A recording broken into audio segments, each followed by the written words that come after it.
ধন্যবাদ করব পরমেশ্বর পিতাকে, মহান প্রযেশুতে গুরুকে ধন্যবাদ। আমার নাম বিথিকা মণ্ডল, আমি হুগলি জেলার উত্তরপাড়া শহর থেকে বলছি। পরমেশ্বর পিতাকে পাওয়ার আগে আমার জীবনের প্রচুর সমস্যা ছিল, প্রচুর রোগ ছিল, প্রচুর কিছু রোগে অনেক জড়িয়ে পড়েছিলাম শারীরিক থেকে, এবং শারীরিক প্রচুর কষ্ট ছিল।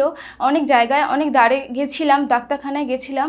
হ্যাঁ, ক্ষণিকের জন্য সুস্থতার জীবনকে পেয়েছিলাম, কিন্তু দীর্ঘস্থায়ী জীবনকে কখনোই সুস্থতার জীবনকে কখনোই পাইনি। এবং যখন আমার এমন প্রবলেম ছিল, এমন নার্ভের সমস্যা ছিল, ঠান্ডা লাগার ধাত ছিল, আর মাথা এমন মাইগ্রেনের সমস্যা ছিল, আর শ্বাসকষ্ট ছিল, দুর্বলতা ভাব শরীরের মধ্যে প্রচুর ছিল, গ্যাস অ্যাসিডিটির প্রবলেম ছিল।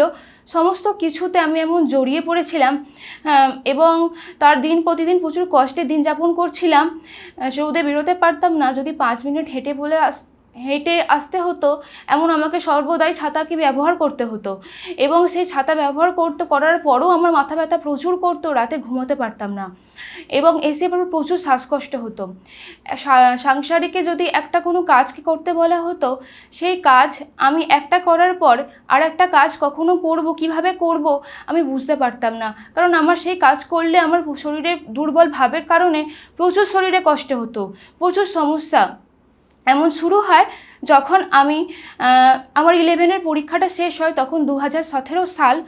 তখন আমার সেই ছুটিতে যখন ছুটি পাই, সেই সময়টা আমার এরকম ছুটির সময়টা এরকম চিকেন পক্স হয়, এবং চিকেন পক্স হবার পর আমি প্রায় 1 মাস বিছানাসজ্জা হয়ে পড়ি। এবং তখন আমার কিছু খেতে ভালো লাগতো না, কিছু করতে ভালো লাগতো না। এবং তারপর থেকে আমি যখন সুস্থতার জীবনকে পাই, আস্তে আস্তে যখন পক্সটা ঠিক হতে শুরু করে, তখন থেকে আমি বুঝতে পারি আমার শারীরিক দিক থেকে আমি প্রচুরভাবে দুর্বল হয়ে পড়েছি।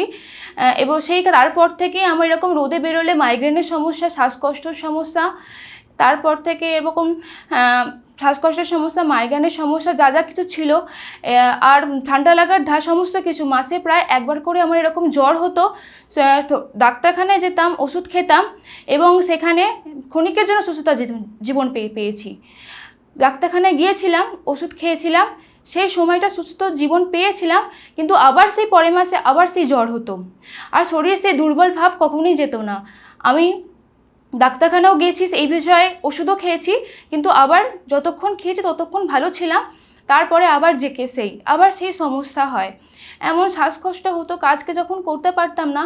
এমন কি হয়, এইভাবে আমার কলেজ লাইফটা যখন আমি শেষ হয়, গ্র্যাজুয়েশন কমপ্লিট করি, তারপরে আমি একটা প্রাইভেট স্কুল জয়েন করি, এবং তার সঙ্গে সঙ্গে বিকেলে এরকম টিউশন একটা কোচিং সেন্টারে পড়াতাম বাচ্চাদেরকে। সকালবেলা যখন স্কুলে যেতাম, তখন বাচ্চাদেরকে পড়ানোর জন্য বাচ্চাদেরকে পড়াতে যখন কথা বলতে হতো আমার খুব বেশি, এবং তারপরে বিকেলে যখন এরকম টিউশন পড়িয়ে আসতাম, কথা বলার শক্তি ক্ষমতা ছিল না। কথা বললে বাড়িতে এসে আর কথা বলতে পারতাম না, কথা বলতে ভালো লাগতো না, কারণ আমার প্রচুর শ্বাসকষ্ট হতো।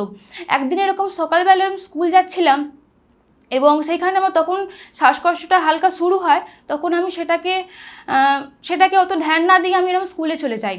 এবং স্কুলে যাওয়ার পরে আমার হঠাৎ এরকম যখন ক্লাস নিচ্ছি, তখন হঠাৎ এরকম আবার প্রচুর রূপে শ্বাসকষ্ট শুরু হয়, এবং তখন আমি একটা টিচারকে জানাই যে আমার এরকম হচ্ছে। তখন সে বলে তুমি বেরিয়ে গিয়ে ডাক্তার দেখিয়ে নাও, এবং অন্য একটা টিচারকে ডেকে নিয়ে আসছিল। আর সেই টিচারকে ডেকে নিয়ে আসার সময় আমার প্রচুর রূপে শ্বাসকষ্ট আরও প্রচুর রূপে বেড়ে যায়, এবং আমি প্রায় সেখানে সেন্সলেস মতন হয়ে যাই, এবং আমার সারা গা হাত পা প্রচুর রূপে কাঁপতে থাকে, আর প্রচুর শ্বাসকষ্ট হয়। সেখান থেকে সেই অবস্থাতে তারা সঙ্গে সঙ্গে সেখানে হসপিটালে নিয়ে যায়। হসপিটালে নিয়ে যাওয়ার পর কিছু টেস্ট দেয়, এবং কিছু রিপোর্ট করতে বলে, আর কিছু ওষুধ দিয়ে চেক আপ করে, এবং তার সঙ্গে সঙ্গে বলে যে তুমি এরকম মেডিকেলে ডাক্তারকে দেখাতে। তারপরে আমি এরকম বাড়ি চলে আসি, এবং মেডিকেলে এরকম যাই, তখন বুঝতে পারি যে আমাকে বলে ডাক্তার তোমার অ্যাংজাইটির প্রবলেম আছে, তোমাকে এরকম কাউন্সিলিংয়ে আসতে হবে, এবং তোমাকে যা কিছু ওষুধ দেওয়া হচ্ছে সেই ওষুধগুলোকে খেতে হবে। আমার শরীর তো দুর্বল ছিলই, কিন্তু সেই যে ওষুধগুলো থেকে দিয়েছিল আমাকে রাতে খাওয়ার পর, সেই 3 রকম ওষুধ ছিল, সেই 3 রকম ওষুধকে আমাকে এরকম খেতে হতো। আর খাওয়ার পরে আমার শরীর সুস্থ হবার জায়গায় আরও অসুস্থ হয়ে যাচ্ছিলাম, কারণ শরীরে যে দুর্বলতা ভাব ছিল, আমি যখন ওষুধগুলো খেতাম আমি আরও দুর্বল হয়ে যাচ্ছিলাম। কারণ সেই ওষুধের যে একটা কি বলবো এফেক্ট যেটা ছিল, সাইড এফেক্ট, সেই সাইড এফেক্টের কারণে এমন মাথা তুলতে পারতাম না। ওষুধের এতটাই অ্যাকশান ছিল, রাতের বেলা এরকম যদি কোনো বাথরুম যেতে হতো আমি এরকম দেয়াল ধরে ধরে যেতাম, মাথা ঘুরতো প্রচুর। হ্যাঁ, একা হেঁটে চলে যেতে পারতাম না এবং সকালবেলা ঘুম থেকে উঠতে পারতাম না। এই ওষুধগুলো খাওয়ার ফলে আমার শরীর আরও দুর্বল হয়ে যায় এবং শরীর প্রচুর রূপে গরম হয়ে যায়। গরম হওয়াতে এরকম রক্তপটি হয় এবং তারপর থেকে আমি যতই ঠান্ডা করার চেষ্টা করতাম শরীরকে, কখনোই ঠান্ডা হতো না, কিন্তু যেকে সেই আর দিন দিন আমি আরও দুর্বল হতে থাকি।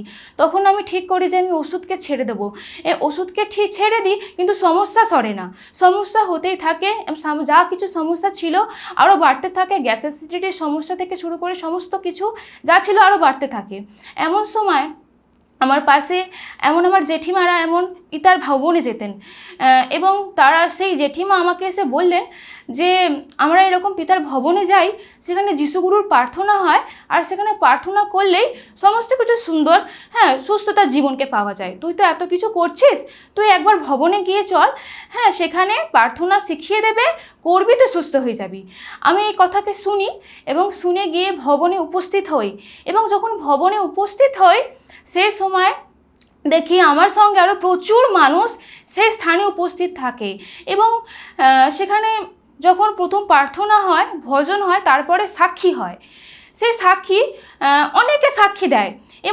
এমন একটা দিদি সাক্ষী দিচ্ছিলেন, সেইখানে যে দিদির জামাইয়ের হেপাটাইটিস বি রোগ ধরা পড়ে। সেখানে ডাক্তার বলে দিয়েছিলেন যে 25 দিন মাত্র বাঁচবে, হ্যাঁ, আর বাঁচা সম্ভব নয়। কিন্তু পরমেশ্বর পিতার কাছে প্রার্থনা করাতে সেই দাদা সম্পূর্ণরূপে সুস্থতার জীবন পায় এবং সেখানে দেখি শারীরিক সমস্যা এবং তার সঙ্গে সঙ্গে যে ফসলের, কারোর গাছের ফসল বা কিছু, সেখান থেকেও সাক্ষী দিচ্ছে, সেখান থেকেও প্রার্থনা করাতে সমস্ত কিছু পিতা আশীর্বাদ করেছেন। তখন আমার বিশ্বাসকে বাড়ে এবং দিন প্রতিদিন পরমেশ্বর পিতার ভবনে আমি উপস্থিত হই এবং একটা একটা করে বিষয়ের প্রার্থনাকে আমি শিখতে থাকি এবং একটা একটা করে সমস্যা আমার মধ্যে থেকে সরতে থাকে। দিন প্রতিদিন ঈশ্বরের ব্যবস্থায় যাওয়াতে প্রচুর রূপে উৎসাহিত হই, যেটা আমি চিন্তা করলে প্রচুর গা হাত পা কাঁপতো। পরমেশ্বর পিতা কারো না কারোর দ্বারা সেই মুহূর্তে উৎসাহিত রাখেন যে তোমাদের সমস্ত চিন্তা ভাবনার ভার তোমরা আমার উপরে ফেলিয়ে দাও।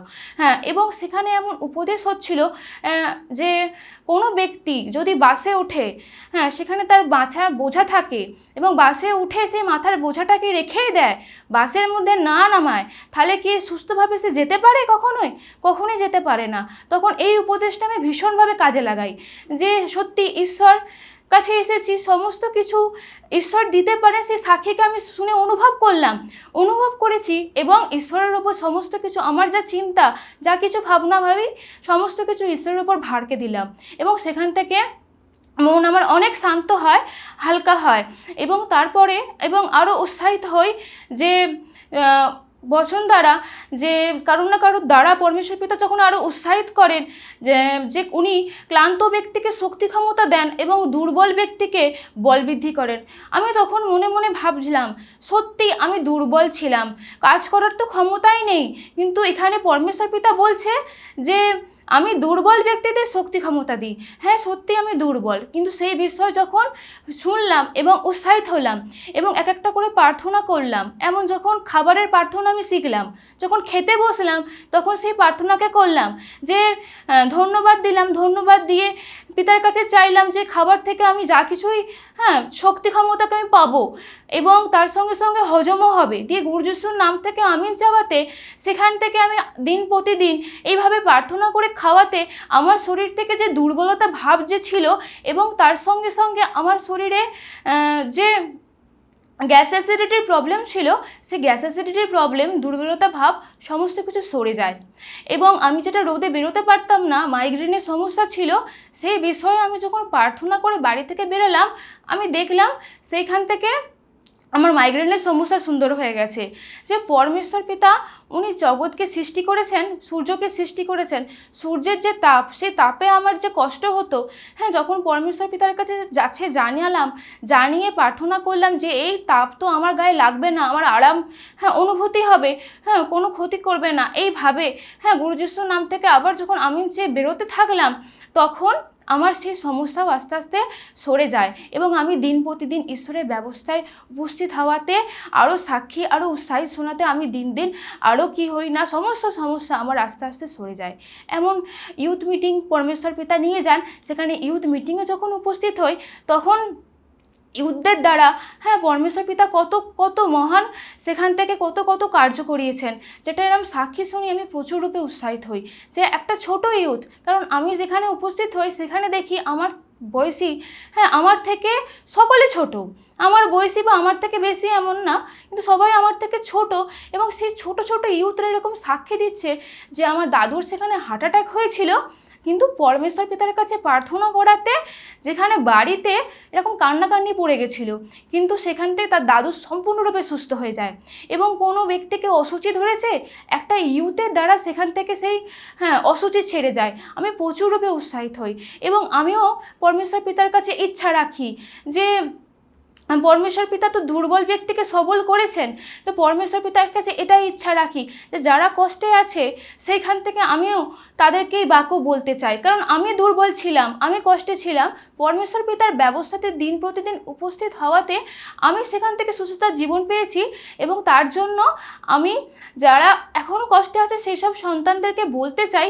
এবং ইউথ যেটা এখনকার ইউথরা, যেটা কি হয় না, অনেক খারাপ পথে, মন্দ পথে চলে যায়, যেটা দেখতে পারি যে একটা ইউথ, যারা ঈশ্বরের সঙ্গে পরিচিত নয়, তারা এমন নেশাগ্রস্ত হয়ে পড়ে বা কোনো নষ্টামের পথে চলে যায়, কিন্তু পরমেশ্বর পিতা, হ্যাঁ, ওনার সুশিক্ষা দ্বারা সমস্ত কিছু পরিবর্তন করতে পারেন। হ্যাঁ, এবং সেই ইউথদের যদি পরমেশ্বর পিতার সাথে এরকম পরিচিত করানো যায়, তারা তো দয়া আশীর্বাদ সর্বদিক থেকে পাবেই, এবং তার সঙ্গে সঙ্গে পরমেশ্বর পিতার সুশিক্ষা দ্বারা তারা সমস্ত দিক থেকে, খারাপ পথ থেকে বেরিয়ে আসবে এবং খুব সুন্দর একটা সমাজ গঠিত হবে। তো ধন্যবাদ করব পরমেশ্বর পিতাকে, মহান গ্রহযশোতা গুরুকে ধন্যবাদ, প্রত্যেককে নমস্কার।